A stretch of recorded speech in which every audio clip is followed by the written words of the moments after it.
이 30장 1절부터 31절까지 말씀으로 대답하지 아니하신다 이런 제목으로 말씀의 은혜를 나누고자 합니다. 정승집에 개가 죽으면 문상들이 많이 모이고 정승이 죽으면 조객이 없다는 말이 있습니다. 얼마나 모순적인 말입니까? 어떻게 정승집에 기르는 개와 정승을 비교할 수 있겠습니까? 그럼에도 사람들의 인심이란 그런 것임을 우리는 보게 됩니다. 욥기 29장부터 나오는 욥의 마지막 말은 오늘 우리에게 많은 것을 생각나게 해 줍니다. 그때는 전능자가 아직도 나와 함께 계셨다는 욥의 말처럼 그의 삶에서 거칠 것이 없었습니다. 젊은이들은 욥을 보고 비켜서고 노인들은 일어나서 욥에게 인사했습니다. 심지어 원로들도 하던 말을 멈추고 손으로 입을 가렸으며 귀족들도 혀가 입천장에 달라붙긴 한 것처럼 말소리를 죽였습니다. 얼마나 엄청난 모습입니까? 이건 뭘 말하죠? 욥이란 사람이 어떤 권위를 가지고 있었는가, 이것을 우리에게 보여주는 거죠. 그러나 이제는 어떻습니까? 욥기 30장 1절에서 욥은 자신이 처한 상황을 돌아보면서 탄식합니다. 욥보다 어린 것들까지 욥을 조롱합니다. 욥의 양떼를 지키는 개들 축에도 끼지 못하는 쓸모없는 자들의 자식들까지 욥을 조롱하고 있습니다. 도대체 무엇 때문에 욥이 이런 고통을 당해야 합니까? 욥은 의를 옷으로 삼아 입었으며 욥의 정의는 겉옷과 모자 같았다고 하였습니다.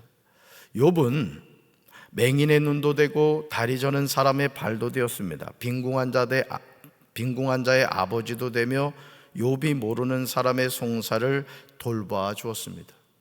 이런 의로운 욥이 이제는 사람들의 조롱거리가 되고 말았습니다. 사랑하는 성도 여러분, 삶의 여정에서 이해하거나 설명할 수 없는 고난과 고통을 당할 때가 얼마나 많습니까? 우리는 누구나 각자에게 주어진 무거운 짐을 지고 살아가죠. 이 세상에서 인생의 고난과 고통에서 자유로운 사람은 아무도 없습니다. 야, 저 사람은 참 근심 걱정이 없고 어쩌면 자식들이 저렇게 잘 되고 하는 일들마다 형통할까? 현관문 열고 들어가 보세요. 그런 사람에게도 인생의 고난과 고통은 누구나 있다는 것이죠. 그러므로 예수님은 마태복음 11장 28절에서 이렇게 말씀하죠. 같이 읽습니다. 수고하고 무거운 짐진 자들아 다 내게로 오라. 내가 너희를 쉬게 하리라. 아멘. 우리의 코에 호흡이 붙어 있는 동안 우리는 누구나 수고하고 무거운 짐진 자의 삶을 살아가야 합니다. 이 무거운 짐에서 벗어날 수 있는 길은 예수님에게 가는 거죠. 왜냐하면 예수님만이 우리를 편안하게 쉴 수 있도록 해주시기 때문이에요. 그래서 성 어거스틴은 이런 말을 했습니다. 주여, 당신 앞에 무릎을 꿇기 전까지 내 마음에는 참된 쉼이 없었습니다. 주여, 당신 앞에 뭐하기 전까지? 무릎을 꿇기 전까지 내 마음에 참된 쉼이 없었다는 거죠. 그러니까 이 세상 살아가는 사람들이 이렇게 보세요. 아니 뭐 다른 사람 볼 것도 없어요. 여러분 자신의 삶을 보라고요. 아침에 문둥새벽에 눈 떠서 새벽기도 갔다 왔다가 그냥 정신없이 하루 살다가 저녁에 자빠져 잔단 말이에요. 엎어져 자진 않죠? 그리고 또 하루가 지나가는 거예요. 그렇게 살다 보니까 주님이 그만 와야지 하니까 만세하고 가는 거죠. 그러니까 우리가 살아가는 인생이 다 그렇다는 거죠. 그러니까 어거스틴이 죄악 가운데 살다가 이걸 깨달은 거예요. 아, 그렇구나. 참된 쉼은 누가 주신다? 예수님이 주신다. 자신의 삶에서 일어나리라고 전혀 생각하지 못한 인생의 고난 앞에서 욥이 잃어버린 것은 참된 쉼이었어요.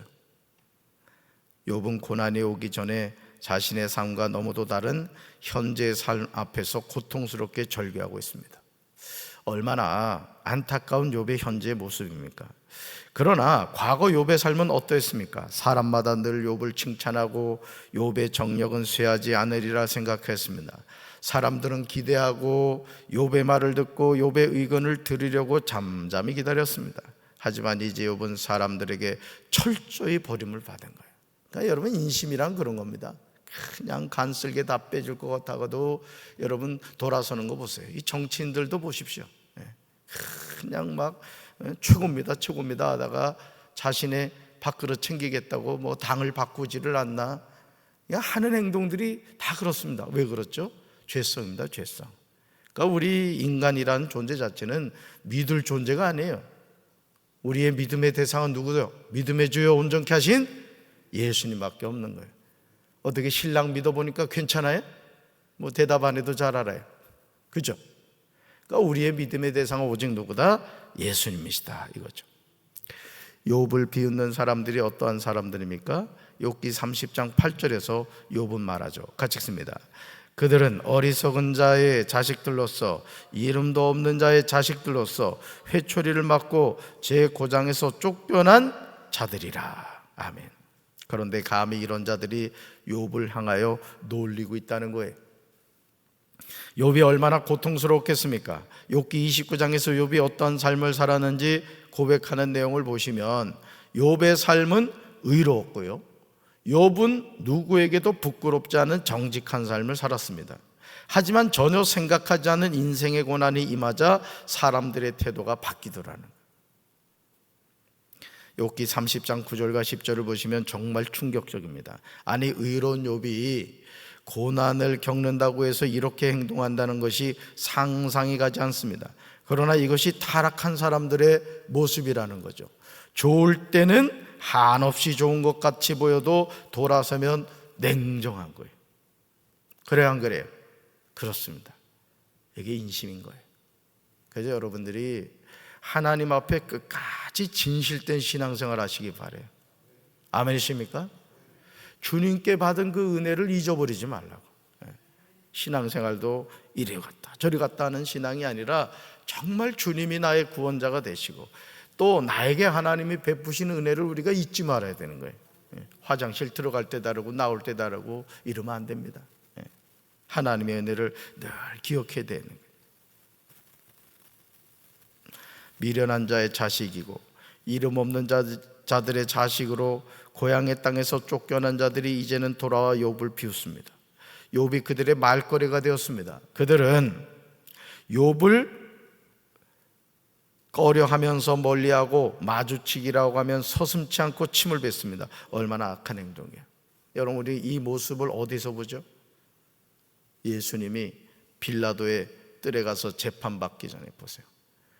그 사람들이 하는 거 보세요.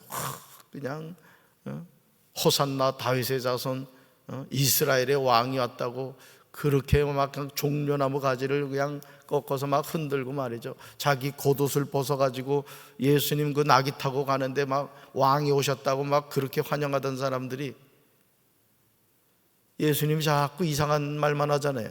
내가 죽은 지 사흘 만에 다시 살아날 것이다. 하나님의 나라가 너에게 임할 것이다. 이건 지금 로마하고 싸워서 이겨야 되는데 자기들의 기대와는 다른 소리만 자꾸 하는 거예요. 그러니까 어떻게 해요? 예수님을 버리죠. 침을 뱉고 뺨을 때리고 모욕을 하고 저주를 하고 말이죠. 그 무리들 가운데 저와 여러분이 있었던 거예요. 오늘 우리가 신앙생활하면서요, 정말 끝까지 우리 하나님 바라봐야 됩니다. 아멘. 억울하고 속상하다고 삐져가지고 교회 안 나오고 그러면 안 됩니다. 늘 하나님 바라보면서 하나님 의지하고, 지금 내 짧은 머리는 이해할 수 없지만 좋으신 하나님이 내 인생의 주인 되심을 믿습니다. 하나님 바라봐야 될 줄로 믿습니다. 그렇다면 욥은 자신에게 일어난 이런 일에 대해서 어떻게 받아들였을까요? 욥기 30장 11절에서 욥의 위대한 고백이 나와요. 위대한 고백이. 욥은 자신에게 임한 인생의 극한 상황에서도 하나님의 주권을 인정하는 거예요. 하나님의 주권을. 자신의 삶이 하나님의 손에 있음을 고백합니다. 우리 11절 같이 읽습니다. 이는 하나님이 내 활시를 늘어지게 하시고 나를 공고하게 하심으로 무리가 내 앞에서 굴레를 벗었음이니라. 아멘. 거다 밑줄 그으세요. 이는 하나님이 거다가요. 욥은 하나님이 자신의 활시를 풀어버리시고 욥을 이렇게 무력하게 하시니 그들이 곱비 풀린 말처럼 자기 앞에서 날뛴다는 것이죠. 인생의 고통 가운데서도 욥은 이는 하나님이라 이렇게 고백하고 있는 거예요. 이는 하나님이라. 내 삶을 누가 주관하신다? 하나님이 주관하신다. 우리 가정을 누가 이끄신다? 하나님이 이끄신다. 우리 교회를 누가 이끄신다? 하나님이 이끄신다 이거예요. 믿습니까? 그래서 저는 요즘 제 마음속에 우리 교회가 부흥하는 것은 하나님의 소원이고, 우리가 하나님의 뜻에 순종할 때 하나님이 함께 하신다, 이 믿음이 저는 생겨요. 여러분에게도 이 믿음이 함께 하기를 주님의 이름으로 축원합니다. 사랑하는 성도 여러분, 우리는 매일 하루를 평범하게 살아가는 것 같아요. 그러나 이 하루를 이어가지 못하는 사람들이 많다는 것을 아십니까? 저도 이번에 이 천사를 통해서 하나님이 이렇게 물질도 주시고 쌀도 주시고 해가지고 배달부로 취업을 해가지고 이렇게 여기저기 다니고 있는데, 이렇게 다니다 보면 요 강경 장례식장을 지나갈 때도 있어요. 한 번도 거기 차가 안 세워져 있는 걸 내가 못 본 것 같아요. 여러분, 장례식장에 차가 많이 세워졌다는 건 뭘 의미해요? 하나님 부름받은 사람이 있다는 얘기예요. 그러니까 여러분, 오늘 우리가 살아가는 삶이 그렇습니다. 하나님이 언제 우리를 불러가실지 모르는 거예요. 아멘. 그러므로 우리는 매 순간 하나님이 주신 시간을 소중하게 생각하고 하나님과 동행하는 삶을 살아야 될 줄로 믿습니다. 한 걸음 한 걸음 주 예수와 함께. 어디까지? 천국까지. 믿습니까? 인생의 극한 고난 앞에서 욥이 찾은 해답이 뭐냐 이거예요. 같이 읽어봅시다. 자신의 삶이 하나님의 손에 있다. 한 번 더요. 자신의 삶이 하나님의 손에 있다. 가정으로 바꿉시다. 가정의 삶이 하나님의 손에 있다. 교회로 바꿉시다. 교회의 삶이 하나님의 손에 있다. 나라로 바꿀까요? 나라의 삶이 하나님의 손에 있다. 아멘. 그 예전에 광고 가운데 담비야 뭐 이 손 안에 있소이다 그런 거 있었는데, 무슨 광고지 기억나? 네. 그건 교만한 얘기고 하나님의 손 안에 있는 거예요. 아멘. 그러니까 여러분, 하나님의 손에 붙잡힌 인생이 되면 돼요. 아멘이십니까? 욥은 계속해서 하나님의 주권을 인정하는 거예요. 우리가 하나님의 주권을 인정하지 않으면 우리 삶은 혼란스러운 거예요. 그렇죠? 이해할 수 없는 일들이 일어나는데 미치죠. 그러니까 여러분, 우리가 미치지 않고 살아가는 이유는 뭐냐? 하나님을 의지하기 때문에 그런 거예요. 너무 고통스럽고 괴로워도 그래, 하나님의 뜻이 있겠지. 좋으신 하나님이 내 손을 붙잡고 계셔. 우리 가정을 붙잡고 계셔. 그러니까 여러분이 정신 차리고 사는 거라고. 그런 믿음의 고백이 없는 사람 미칩니다, 진짜. 제정신으로 살아갈 수가 없죠. 욥기 30장 19절부터 21절을 여러분 보시기 바라요. 이 파란 글씨를 잘 보면서 읽어봅시다. 같이 읽습니다. 하나님이 나를 진흙 가운데 던지셨고 나를 티끌과 제각게 하셨구나. 내가 주께 부르짖으나 주께서 대답하지 아니하시오며 내가 섰사오나 주께서 나를 돌아보지 아니하시나이다. 주께서 돌이켜 내게 잔혹하게 하시고 힘있는 손으로 나를 대적하시나이다. 아멘. 하나님이 나를 내가 주께 부르짖으나 내가 섰사오나 주께서 돌이켜 내게 잔혹하게 하시고. 욥은 계속해서 하나님이 나를 이렇게 강조하고 있어요. 뭘 의미하죠? 엘리바스와 빌닷과 소발이 와서 너 죄지어서 그래. 너 빨리 회개해. 너 악한 놈이야. 너 아주 겉으로는 의인인 척했지. 근데 하나님은 다 알고 계신 거야.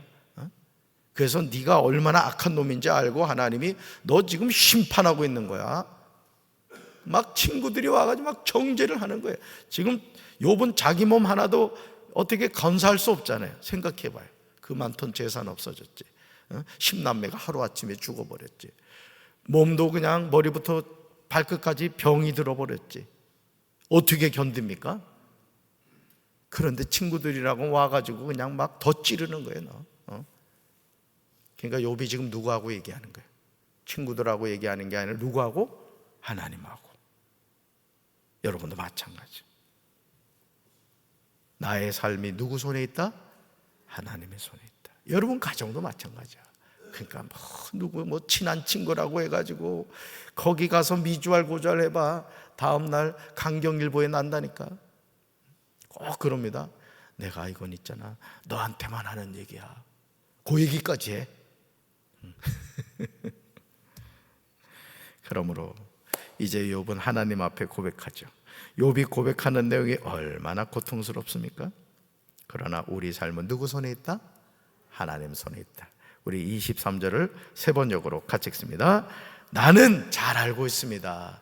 주님께서는 나를 죽음으로 몰아넣고 계십니다. 끝내 나를 살아있는 모든 사람들이 다 함께 만나는 그 죽음의 집으로 돌아가게 하십니다. 아멘. 뭐라고 얘기해요? 나는 잘 알고 있다는 거예요. 이 고백이 여러분의 삶에 함께 하시기를 주님의 이름으로 축원합니다. 이걸 알면 되는 거예요. 그렇구나. 이걸 알면 어떤 인생의 고난과 역경 앞에서도 그래, 내 삶이 하나님의 손에 있어. 나는 이제 알았어. 그러니까 이제 욥은 평안해졌겠어요? 평안해지지 않겠어요? 평안해지는 거예요. 그렇죠. 이런 은혜가 우리 사랑하는 성도들의 삶에 함께 하시기를 주님의 이름으로 축원합니다. 그래서 주님 뭐라 그랬어요? 수고하고 무거운 짐진 자들아 다 내게로 오라. 내가 너희를 쉬게 하리라. 참된 쉼은 누가 주신다? 하나님이 주신다. 오늘도 이 하나님의 은혜가 우리 사랑하는 성도들에게 함께 하시기를 주님의 이름으로 축원합니다. 가슴에 손 얹겠습니다. 나는 잘 알고 있습니다. 오늘 욥이 이 고백을 하기까지 얼마나 고통스러웠겠습니까? 우리가 이 세상을 살면서 알 수 없는 인생의 풍랑을 만날 때가 많습니다. 그때마다 나의 삶이 하나님의 손에 있음을 기억하며 좋으신 하나님을 의지하고 살아가는 우리 성도들 되게 도와 주시옵소서. 예수님 이름으로 간절히 기도합니다. 아멘.